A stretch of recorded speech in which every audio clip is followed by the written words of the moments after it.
President William Ruto declares war and takes it to Rigathi Gachagua's doorstep. Welcome to Kenya Lens Media, where we bring you news the way they break. And if you are new here, kindly consider subscribing. Now, Kenyan President William Ruto forcefully rejected political criticism of his leadership and his prospects in the 2027 general election, dismissing his opponent as lacking a clear agenda for the country and insisting that only Kenyan voters, not rival politicians, will judge his performance when it comes to 2027. Ruto made the comments during the high-profile political event in Nyeri County, emphasizing that his mandate derives from the electorate and that his government focus remains delivery rather than partisan rhetoric. Speaking ahead of the 2027 vote, with the political tension rising nationwide, Ruto challenged narratives suggesting he is politically vulnerable, calling on critics to provide constructive policy alternatives rather than seek to obstruct his reform agenda.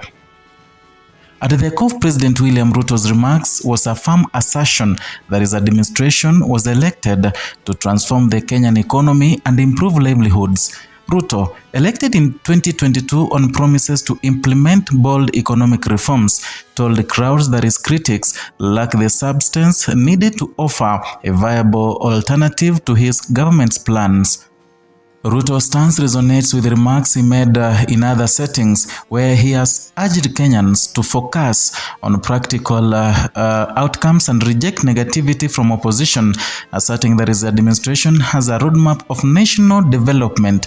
In October 2025, for example, he said critics lacked vision and urged unity around Kenya's long-term transformation. The Kenya 2027 election is shaping up to be highly competitive, with the sharp debates over economic performance, governance and accountability, and also leadership credibility. Ruto's comments come as opposition figures and some analysts argue that government's policies have fallen short in addressing key concerns such as unemployment, the cost of living, and inclusive growth.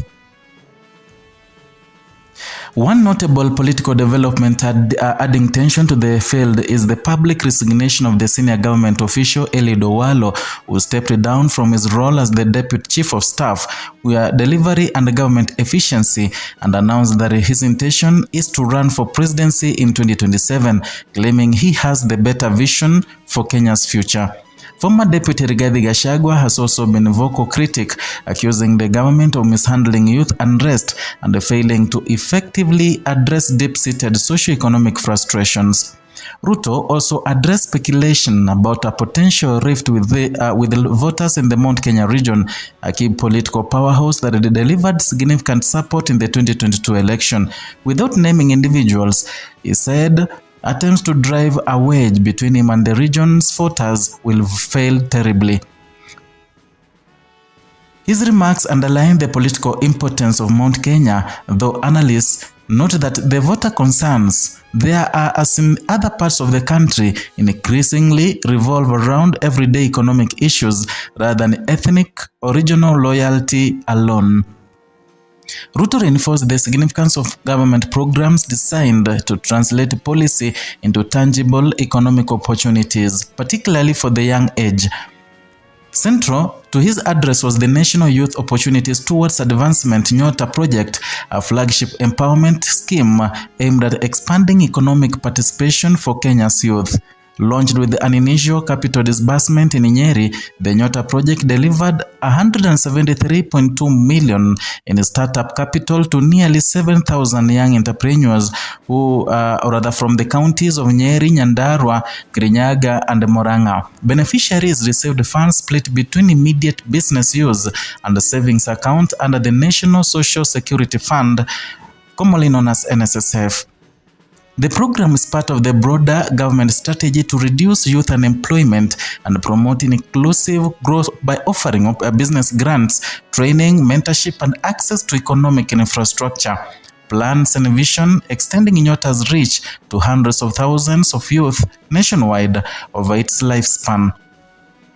Ruto stressed that Nyota complements other government initiatives, including the Affordable Housing Program and the Labor Export Program and the Digital Economy initiatives intended to create sustainable income streams for young Kenyans. He said programs like this demonstrate the focus on turning education and aspirations into real economic value. Despite government emphasis on programs like Nyota and economic transformation plans, analysts and the critics argue that many Kenyans feel the impact of sluggish living standards, high inflation, and persistent unemployment, especially among young demographics. Commentary from local audiences and political critics highlight skepticism about whether small grants and empowerment programs can overcome structural challenges in the economy. Some observers, for instance, question whether grants of 22,000 to 50,000, part of Nyota's initial capital distribution, are sufficient to start viable business in an economy with high cost of living and rising input prices. Critics argue that without broader structural reforms, such interventions may have limited long-term impact. The government counters that these measures are catalytic and part of the larger plan, including credit access through the Hustler Fund, which has reportedly provided financial services to millions of Kenyans previously locked out of formal finance, and initiatives to expand digital economic participation. President Ruto's tenure has been framed by his bottom-up economic transformation agenda, which aims to shift Kenya's development model from elite-driven trickle-down framework to one focused on empowering ordinary citizens, small business owners, and youth entrepreneurs. The strategy was outlined early in his presidency and reiterated in 2025 State of the Nation address, where he emphasized on expanding access to credit, jobs, and enterprise opportunities across socio-economic groups. The Hustler Fund, another key component of his agenda, has reportedly extended loans to millions of previously excluded borrowers and helped rehabilitate credit histories, while Nyota seeks to complement such financial inclusion with skills and direct capital support. Ruto's approach has garnered both praise and criticism. Supporters highlight increased financial access and targeted youth programs, while detractors point to persistent unemployment, slow economic growth, and dissatisfaction among urban and rural voters alike. President Ruto's rebuttal of critics and reassertion of confidence ahead of the 2027 election underscores the high political stakes facing Kenya's leadership.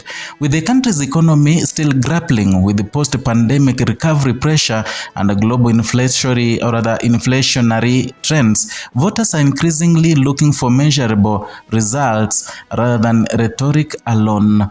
The emphasis of on youth empowerment, economic delivery, and voter-centered assessment reflects a broader shift in Kenyan politics towards issue-based competition. As the electorate becomes younger and more connected, programs like Nyota and Hustler Fund are likely to play critical roles in shaping public perception of government effectiveness.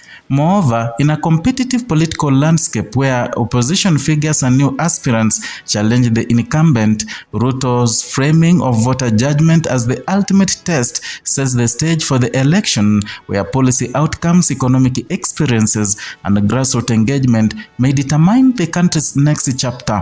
And in the lead up to 2027, how Kenyans evaluate leadership in terms of delivery beyond political narratives will not only define Ruto's legacy, but also signal how democratic accountability and governance performance resonate with the voters in one of Africa's most influential democracies.